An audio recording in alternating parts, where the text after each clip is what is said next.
ഒരു ദിവസം മൂസാ നബി അലൈഹിസ്സലാം ജനങ്ങളെ രക്ഷിക്കുന്നതിനു വേണ്ടി ഈജിപ്തിലേക്ക് പുറപ്പെട്ടു. പ്രവാചകൻ ഈജിപ്തിലെത്തി. അതിനുശേഷം പ്രവാചകനും അദ്ദേഹത്തിന്റെ സഹോദരനും കൊട്ടാരത്തിൽ ചെന്ന് പ്രവാചകൻ പറഞ്ഞു, "ഓ ഫിർഔൻ, ഞാൻ ഏക സത്യദൈവമായ അള്ളാഹുവിന്റെ ദൂതനാണ്. ഇസ്രായേലരെ എന്റെ കൂടെ വിടാൻ അനുവദിക്കുക." ഇത് കേട്ട് ഫിർഔൻ പൊട്ടിച്ചിരിച്ചു. അള്ളാഹുവിന്റെ മാർഗത്തിൽ പിന്തുടർന്നില്ലെങ്കിൽ സംഭവിക്കാവുന്ന വിപത്തുകളെക്കുറിച്ച് പ്രവാചകൻ അദ്ദേഹത്തിന് താക്കീത് ചെയ്തു. എന്നാൽ ഫിർഔൻ അത് നിരസിച്ചു. കാരണം താനാണ് ദൈവമെന്ന് അയാൾ കരുതിയിരുന്നു.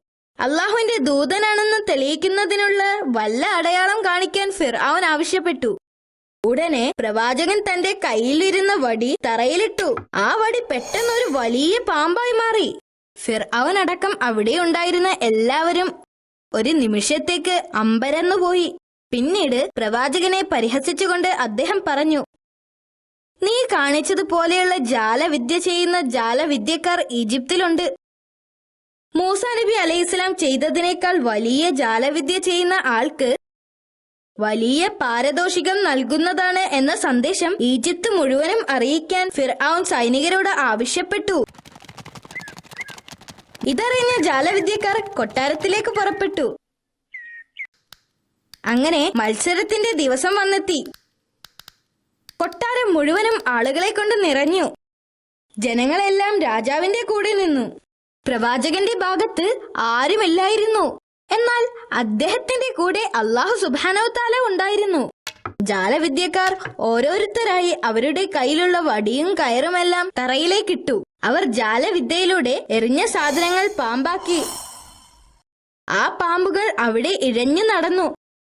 അവസാനം പ്രവാചകന്റെ അവസരമായി. അദ്ദേഹം തന്റെ വടി തറയിൽ എറിഞ്ഞപ്പോൾ വടി ഒരു വലിയ പാമ്പായി മാറി.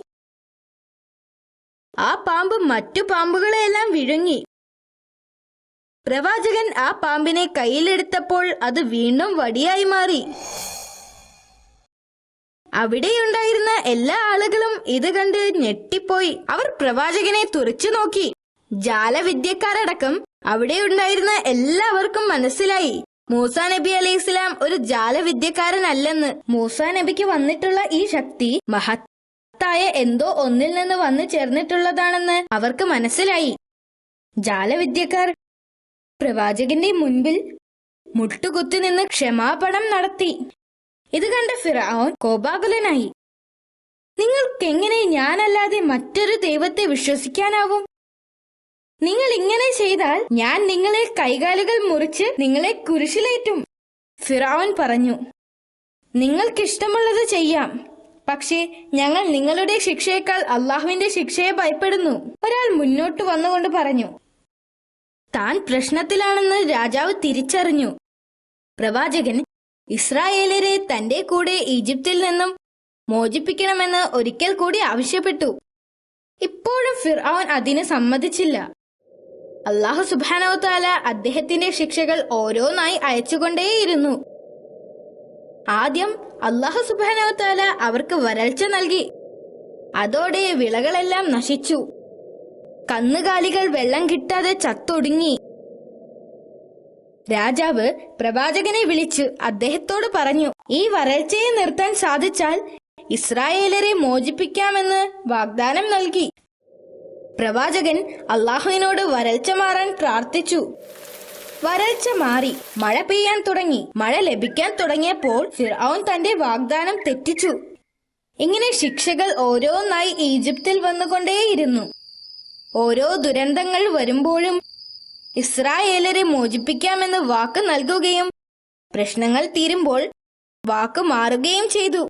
അവർക്ക് മേൽ പകർച്ചവ്യാധികൾ നൽകുകയും വിള നശിപ്പിക്കുന്ന പ്രാണികളെയും പക്ഷികളെയുമെല്ലാം അതേപോലത്തെ ശിക്ഷകൾ നൽകിയിരുന്നു. ഒരു പ്രാവശ്യം ആ പ്രദേശം തവളകളെ കൊണ്ട് നിറച്ച് അള്ളാഹു അവരെ ശിക്ഷിച്ചു. ഓരോ ശിക്ഷയും കഴിഞ്ഞതിനേക്കാൾ ഭയാനകമായിരുന്നു. അവസാനമായി നൈൽ നദിയിലെ വെള്ളം മുഴുവനും രക്തമാക്കി മാറ്റി. എന്നിട്ടും ഇസ്രായേലരെ മോചിപ്പിക്കാൻ ഫിറഔൻ തയ്യാറായില്ല. അവിടെയുള്ള ഇസ്രായേലരെയും കൂട്ടി രാത്രി ഈജിപ്തിൽ നിന്ന് പോകുവാൻ അള്ളാഹു പ്രവാചകനോട് ആവശ്യപ്പെട്ടു. അള്ളാഹു സുബ്ഹാനഹു തആലയുടെ നിർദ്ദേശപ്രകാരം മൂസാ നബി അലൈഹിസ്സലാം ഇസ്രായേലരെയും കൊണ്ട് രാത്രി പുറപ്പെട്ടു. ഇസ്രായേലിയർ അവിടെ നിന്ന് പോയ കാര്യം ആദ്യം ആർക്കും മനസ്സിലായില്ല. അവർക്കത് മനസ്സിലായപ്പോൾ വാർത്ത പെട്ടെന്ന് പരന്നു. അത് ഫിർഔനിന്റെ ചെവിയിലും എത്തി. വളരെയധികം ദേഷ്യം വന്നു. അവർ അധിക ദൂരം പോകുന്നതിന് മുൻപ് അവരെയെല്ലാം പിടിച്ചു കെട്ടിക്കൊണ്ടുവരാൻ ഭടന്മാരോട് ഫിർഔൻ കൽപ്പിച്ചു. ഫിർഔനും അവരോടൊപ്പം പോയി. അവരെല്ലാവരും ചേർന്ന് പ്രവാചകനെ അന്വേഷിച്ച് നടന്നു. പ്രവാചകനും അനുയായികളും കുറേ യാത്ര ചെയ്തു. അവർ ചെങ്കടലിന്റെ അടുത്തെത്തി. അദ്ദേഹം തിരിഞ്ഞു നോക്കിയപ്പോൾ ഫിർഔനും സംഘവും തങ്ങളെ പിടിക്കുവാനായി വന്നുകൊണ്ടിരിക്കുന്നു. അപ്പോൾ പ്രവാചകൻ അള്ളാഹുവിന്റെ നിർദ്ദേശപ്രകാരം തന്റെ മുന്നിലുള്ള കടലിൽ തന്റെ വടികൊണ്ടടിച്ചു. ഉടനെ ആ അത്ഭുതം സംഭവിച്ചു. വെള്ളം 2 ഭാഗത്തേക്ക് മാറി. നടുവിലൂടെ അവർക്ക് കടന്നു പോകാനായി വഴിയുണ്ടായിരുന്നു. ഇത് കണ്ട് ആളുകൾ അമ്പരന്നു. ആ വഴിയിലൂടെ നടന്ന് അപ്പുറം എത്താൻ പ്രവാചകൻ ആളുകളോട് പറഞ്ഞു. അവർക്ക് വഴികാട്ടിയായ അദ്ദേഹം മുന്നിൽ നടന്നു. അവർ വളരെ സുരക്ഷിതരായി മറുകരയിലെത്തി. അപ്പോൾ പ്രവാചകൻ അള്ളാഹുവിനോട് പ്രാർത്ഥിച്ചു. ഇത് കണ്ട ഫിർഔന് ആശ്ചര്യപ്പെട്ടു. പക്ഷേ പെട്ടെന്ന് തന്നെ അവൻ സൈനികരോടും അതുവഴി പോയി പ്രവാചകനെ പിടിക്കാൻ ആവശ്യപ്പെട്ടു. പ്രവാചകനും സംഘവും മറുകരയിലെത്തിയപ്പോൾ ഫിർഔനും സംഘവും വളരെ വേഗത്തിൽ അവരെ പിടിക്കുവാനായി കടലിലെ വഴിയിലൂടെ കടന്നു വന്നു. അവർ കടലിന്റെ നടുക്കെത്തിയപ്പോൾ 2 ഭാഗത്തും മാറി നിന്നിരുന്ന വെള്ളം കൂടിച്ചേർന്നു. സൈനികർ നിലവിളിച്ചു. എന്നാൽ വെള്ളത്തിനകത്തായതുകൊണ്ട് അവരുടെ ശബ്ദം പുറത്തു വന്നില്ല. അങ്ങനെ ഫിർഔനും ആ വെള്ളത്തിൽ കൊല്ലപ്പെട്ടു. പ്രവാചകനും സംഘവും ഇപ്പോൾ വളരെ സുരക്ഷിതരായിരുന്നു.